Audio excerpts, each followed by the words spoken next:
All right, looks like we're live now. What's up, everybody? Hopefully your Sunday's off to an amazing start. It is the 8th of August. We are looking at double eights right now. Reminds me of a wide receiver number. Wanted me to let me know that you guys, that the NFL only package special will pop up on the website this week, so we'll have more details coming because football season is coming quick. Meanwhile, we still got plenty of baseball to talk about. Matt is taking a much-deserved day off covering baseball, so we're going to roll solo on this one. Tried to wait out ownership information for a little bit while so we can make the video a little bit more accurate. It's just not coming. Still got writing to do, and the slate starts in about 2.5 hours, so you can only wait so long. So that information will all be available via the write-up for all paying customers. If you want to be a paying customer, website link is below. All right, as far as pitching goes, what I like about this slate is I don't have a ton of different options I'm interested in. I'm not trying to choose between 8 or 9 guys. I'm maybe 4 or 5 deep on potential pitchers, and those might even get dwindled down a little bit where I see, who's chalk today and who isn't. Starting up top, you got Zach Wheeler and Lance McCullers. I think these are your best 2 options on the slate by a pretty decent margin. They're both expensive. You can definitely play them together, and with no Coors Field or, in my opinion, necessary high-priced offense you have to get to, this is something that is plausible. It's Sunday. We're probably going to get some cheaper players available to us as well, so you could definitely go here. If I'm in a position where I could only choose one or the other, I think I'm going to ride with Team McCullers on this one.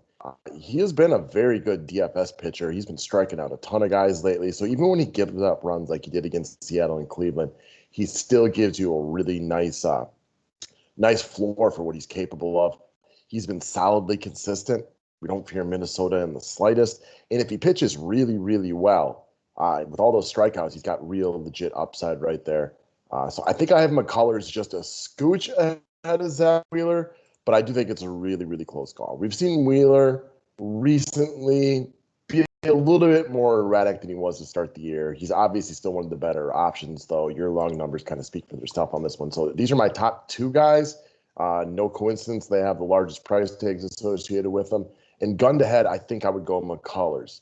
Next up, I've been impressed with Rio lately. I'm probably not going to go there in this ballpark against this team, even with JD out. Max Fried gets you a little bit of a cost savings off those other guys. He's obviously pitched significantly better. A little bit of a slow start to the season for him, but he's been consistently solid lately. So Max Fried against a Washington team that sold off the majority of their quality players. Definitely a guy that I'm going to be looking at today. Then we get down to the Kikuchis, Plesacks, Andersons, Wakas. I'm going to throw Johnny Cueto in there as like an honorable mention. I don't think I'm going to end on him, but I don't think this is an awful play. Everybody knows my Brewers are very prone to the strikeouts. So I think Cueto's a guy that could make sense. And honestly, if the numbers come out and he's chalky, I don't think he will be. But if they came out and he was chalky, then maybe he would be a nice cash game play. And then that gets us down here a little bit further. Oh, we didn't touch on weather. Weather doesn't appear to be a major deal today, with the exception of possibly the Kansas City against St. Louis game. That one's yellow-orange. We're really loving the bottom-tier pitchers in this one anyway, so don't really need to worry about them. But we got a young man from the New York Yankees right here, Luis Gil. He's got 1 start in his professional career the other day. It went very well. 6 innings pitched, only a few hits allowed, 6 strikeouts, 26 DK points. He's ratcheted up to 6,500 today, and he's taken on the Seattle Mariners, another good matchup for him. This is one where I want to wait the numbers out. I think there's a possibility for him to be popular today, based on the price tag and what we've seen, matchup and everything like that. Not 100% sure, though, how many people are going to go here. So we will verify that and check back on it, and that will all be available through the write-up. My gut feeling is he gets a little bit of love, though. So it's 6,500. I'm not going to sit here and tell you guys I got a great book on this guy. His major league career is very short. But at this price tag, this matchup, he does make sense. So really, for me, it's the top 2 guys, Fried and possibly Gil. And if you want to throw Cueto into the mix, completely understand. So how you pair them together, well, that's going to be up to you. First game, we got Mets against Philly. Obviously not trying to pick on Zach Wheeler.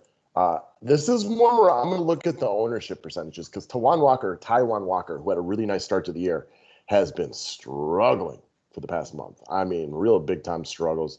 Lots of home runs allowed, lots of power, not getting anybody out. Philly might come in as a little bit of a sleeper stack. Now, it's possible that the masses have jumped on. This is one I'm a little bit torn on. It doesn't seem like a no-brainer type of play.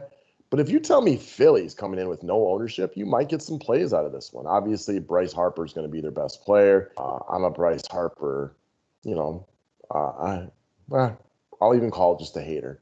He had a bad day yesterday, but he'd been really good up until that. He's pricey, so that should keep his ownership down. You're going to have your Brad Millers, the Double Herreras of the world, very, very expensive. This is going to be a stack that's affordable, so you keep that in your mind. The other parts of that is we got like a whole bunch of guys that are day-to-day right now on this team, so they might run out a really, really terrible lineup. And it's nice that they're cheap, but then those guys aren't very good either. All right, moving over to Tampa Bay against Baltimore.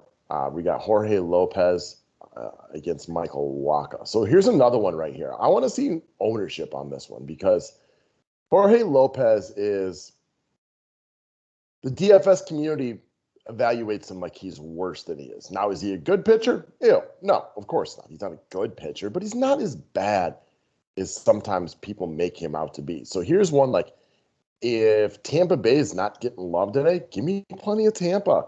If they're getting a lot of love, then I'm really not that interested. They're expensive. Cruz has had a couple of good games recently. Obviously, Lau was fantastic yesterday. But I would want to double check on that one based on ownership. Says Lopez is not as bad as you make him out to be, but obviously he's also not very good. So a little bit of an in-between type of play right there. So we'll have to come back to that one. Not trying to stack against Wacha, but a couple of cheaper Baltimore pieces isn't the end of the world, strictly to make your lineup work, especially like if you're digging on those top two pitchers. All right, Seattle against New York. This is another one. If all of a sudden like Luis Gil is like uber chalk, it does make the Seattle stack in like the leverage idea a little bit interesting. Not where I would end up, but it does make it a little bit intriguing. A couple of New York guys I like in this one because I don't anticipating New York getting a ton of ownership today. One, Stanton rakes off of lefties. Everybody's known this. He's coming off of 5 straight multiple hit games, has barely struck out over this time period. He's very, very affordable for his upside. I like me some Stanton today. Also, Aaron Judge homered yesterday, double hits and everything like that. He's homered off Kikuchi a couple times in his career. And I have had major luck with Aaron Judge at home on Sunday. So he will always be a sweet spot for me. I kind of like that 2-man stack of Stanton and Judge right there. Next up, Boston against Toronto.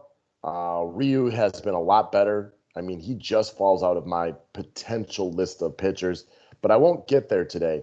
Flip side of that, however, is Garrett Richards has, well, let's just say he's had better seasons. So I don't think Toronto is at all crazy in this one. We all know how good Toronto is. Every day we do these videos, we have to talk about Toronto.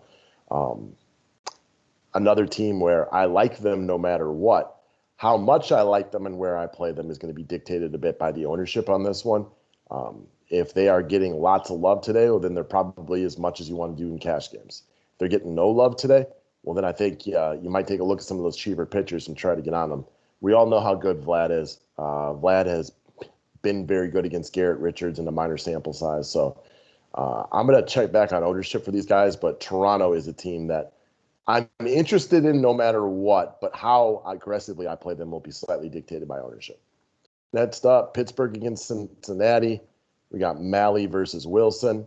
Wilson is not a complete and utter gas can, so I don't think you have to go balls to the wall in Cincinnati today by any stretch of the imagination.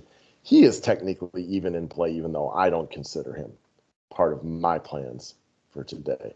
But as far as Cincy goes,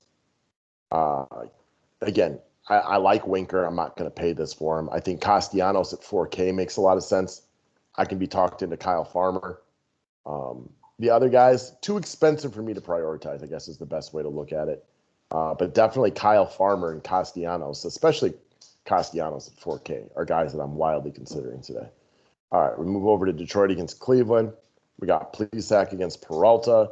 I remember discussing this game yesterday. You should have some cheaper pieces of Cleveland in there. And also, you're going to get a guy like Grossman, 3,300.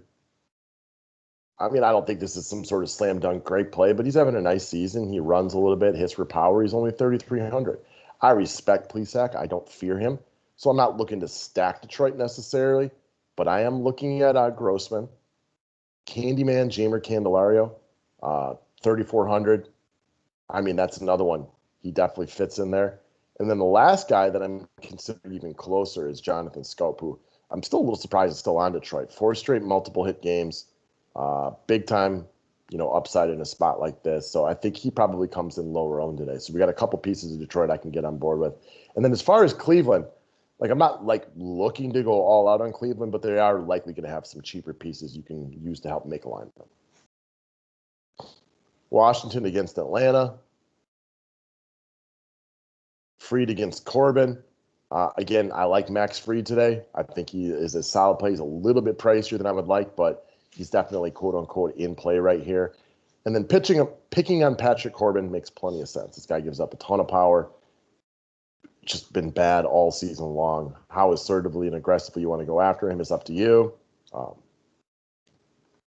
I don't think Atlanta's going to be my favorite stack, but let's just say a Jorge Soler. It's been really good since getting to Atlanta. I think this is a very, very good play right here. Big power against lefties. I think he's a good play in all formats. I would anticipate him seeing some good ownership love today. So there is that. Atlanta is running, it looks like, without Freddie Freeman today. So keep that in mind. Probably not trying to stack them based on their pricing and everything like that, but I do think Soler is one of the top plays on paper today. All right, my Milwaukee Brewers taking on CUITO, and then Anderson taking on the Giants. A couple of exciting overtime, extra inning games the last couple of days. I think this game has got plays, but nobody I'm really trying to get to. Looks like we got Christian Yelich coming back into the fold today, so keep that in mind. Adames with the big late home run yesterday. All in all, there are guys I can get on board with here, but nobody in this game is a priority to me. So it's probably just mostly going to be an ignore spot. Rowdy Tellez is cheap or something like that, but I basically am not going to be on this game.